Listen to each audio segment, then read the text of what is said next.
And that's what gave us the clue that this house has always been one of hospitality.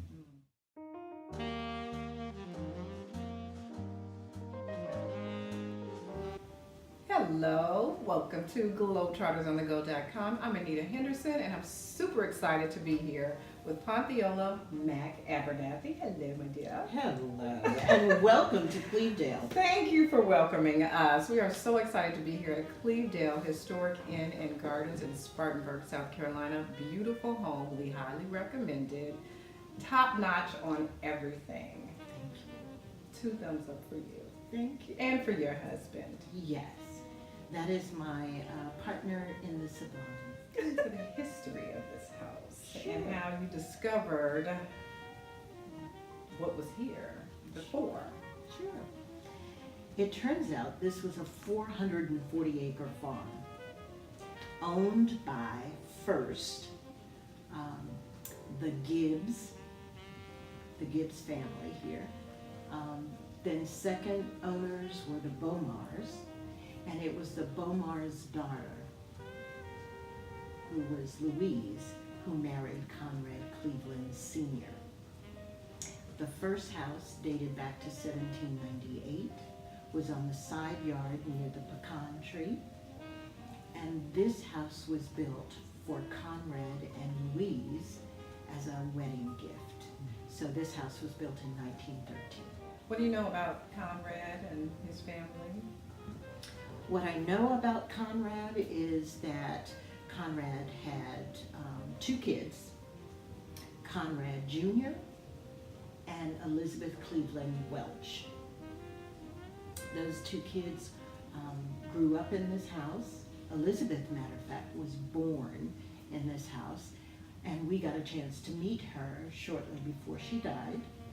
She came and told us the story that upon the night of her birth, the train nearby broke down. Her dad walked to the train and invited everyone in for tea.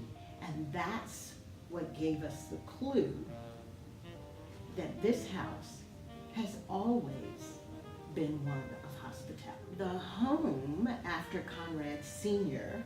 died and Louise, it came into possession of Conrad Jr., and he made this his home. Conrad Jr. was a banker by trade. He was a horticulturalist, and he also enjoyed Dalmatian dogs, and so therefore he began breeding them. And then, of course, one of Conrad's nieces, her name is Elizabeth Cleveland Robe, she kept a portion of the property for herself, and she's a wonderful woman. So I invited Elizabeth and her husband Regine for a glass of wine after the place had been renovated. And as soon as she walked in that front door, she began to tear up. So she said to me that the parlor here was set up very much like her Uncle Conrad had it. The difference is that we have a baby grand piano in the parlor, and Uncle Conrad had an organ in the foyer. Wow. How would you have known? I didn't. How would you? But you know, I think those spirits, Yeah. they just sort of, if you allow them, they'll Direct tell you. you. They'll Yeah. direct you. Absolutely. Did he Yes. develop what is currently the landscape of the gardens now? Most of it.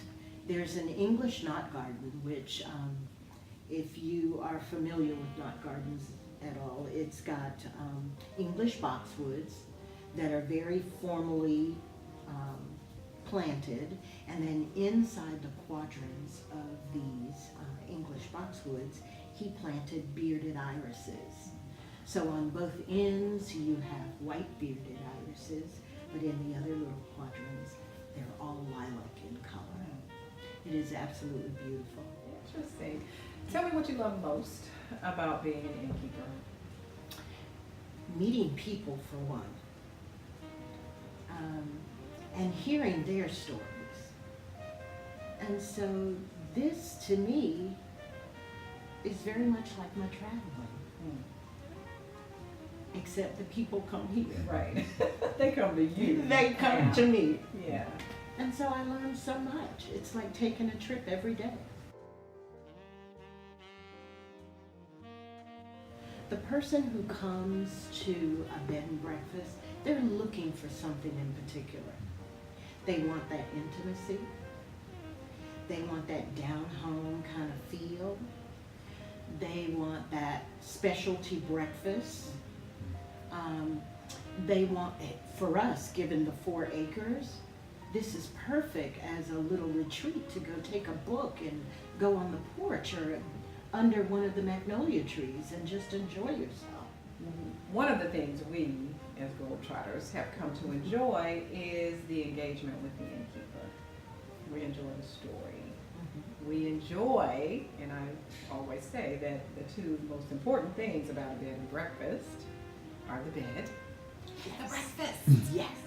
One of the things I did in staying in B&Bs, I often paid attention to the sheets, the mattresses, the pillows, the decor, and I wanted ours to stand apart.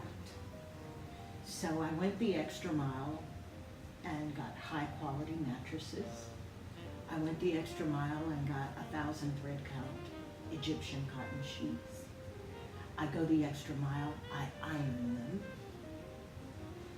I go the extra mile and get ergonomic pillows. So it's everything that I want, the luxury that I want you to have that same experience. And so you're always trying to come up with things, you're trying to make just an ordinary dish extraordinary, and you have to figure out how to do that.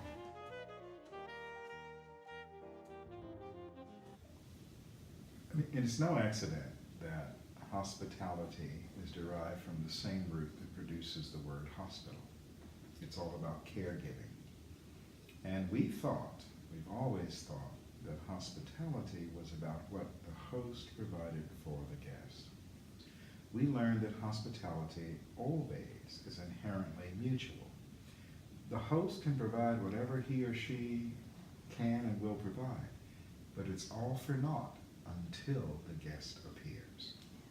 And that's what we learned, and that's what we take away. And so many times we'll say to our guests, you have graced our home, and we are grateful. What do you want to matter to your guests? What do you want them to leave with when they leave Clevedale? I want them to leave with a sense that they were loved and cared for, and that they've got an extended family. That's what I want. Thank you so much Thank for taking the time. And thanks everybody for watching us here on Globetrotters on the Go. Next time you Globetrotters get on the go, make sure you stay at a fantastic bed and breakfast. And the next time you're in Spartanburg, South Carolina, you must visit Clevedale Historic Inn and Gardens.